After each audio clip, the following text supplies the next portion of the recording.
Who are the chosen people of God? Is it the Israelis? Well, the Israelis certainly have made such theological claims when settling and taking territory from the Palestinians. Is it the Saudi Arabians? Well, the Saudi Arabians certainly act like self-anointed spokespeople for 1.9 billion Muslims. Is it Bill Gates or the Americans? Well, Bill Gates certainly acts like he's a spokesperson for like the entire world. And what about poor people like the ancient Hebrews or the nomads? Are they doomed to be in poverty forever and ever, and God only chooses the rich and powerful? Let's look at scripture. Let's look at Quran and Hadiths. Prophet Muhammad ﷺ said, I looked into paradise and found that the majority of its dwellers were poor people. Oh, that speaks well of poor people, doesn't it? Prophet Muhammad also said that the world is a prison for the believer and a paradise for a disbeliever. Okay, speaking well against poor people again, and kind of indicating that the rich and powerful are disbelievers. Quran says, when speaking about disbelievers and hypocrites, that they insisted there is nothing beyond this worldly life and we will never be resurrected. Prophet Muhammad further said that if Allah wants good for someone, he afflicts him with trials.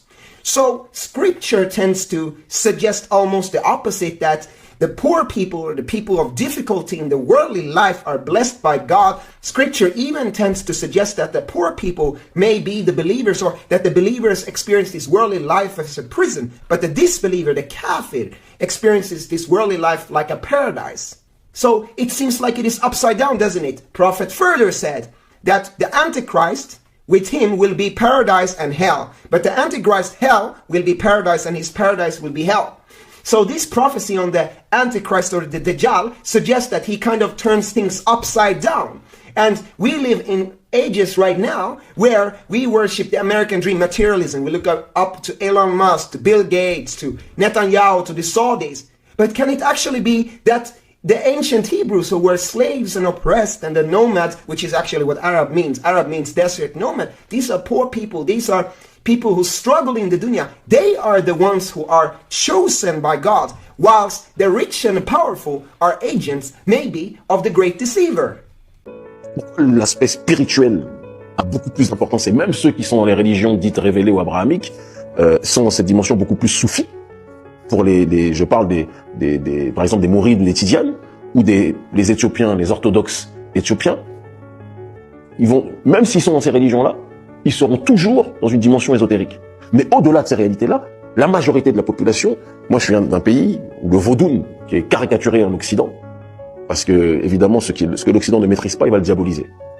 Le judaïsme fait partie aussi de l'héritage Congo, comme l'islam le sera aussi. C'est pour ça qu'à Tombouctou, c'est un pont essentiel pour l'islam, comme l'égyptologie est aussi un héritage Congo.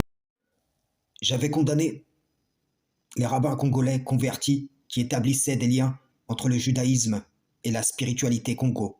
Comme j'avais condamné les gens tels que Kémy Séba, qui s'appuyant sur des raisonnements trompeurs, comme celui de René Guénon, cherchent à établir l'idée que la spiritualité yoruba pourrait être rapprochée du soufisme, en disant que le judaïsme et le soufisme sont justement les mécanismes spirituels, les déviations nécessaires déployées afin de pouvoir établir ces liens qui ne pourraient l'être entre l'islam pur et la spiritualité Congo ou celle des Yoruba. De tels rapprochements deviennent donc possibles dans l'esprit de ces gens par le biais de l'émission de ces concepts déviants du culte pur. Le diable banni pousse donc ses suppôts à s'appuyer ou embrasser ces concepts déviants pour par la suite établir de faux liens entre les spiritualités de leur père et ce qu'ils pensent être l'islam. Voilà dans quelle logique s'inscrit l'homme soufi dans la vidéo lorsque paré d'une croix ankh, il cherche à mettre en parallèle l'islam et la mat via le soufisme, alors que nous avons prouvé que la mat est condamnée sans appel dans le Coran. Vous avez donc des gens qui, venant de concepts différents, convergent vers un même but, ce but masqué que j'ai dénoncé dans ma précédente vidéo. La logique suggérée par cet homme au travers de son intervention est que les Israélites et les Arabes véritables devraient être des gens pauvres, et que donc ceux que nous pensons être les Israélites et les Arabes actuellement ne peuvent être que des usurpateurs d'identité. Pour ce faire, il donne des exemples de personnages contemporains et s'appuie sur un hadith traditionnel, où le prophète aurait dit que la majorité des gens du paradis seraient des pauvres. Seulement, qui a dit à cet homme que la majorité des Israélites et des Arabes allaient entrer au paradis?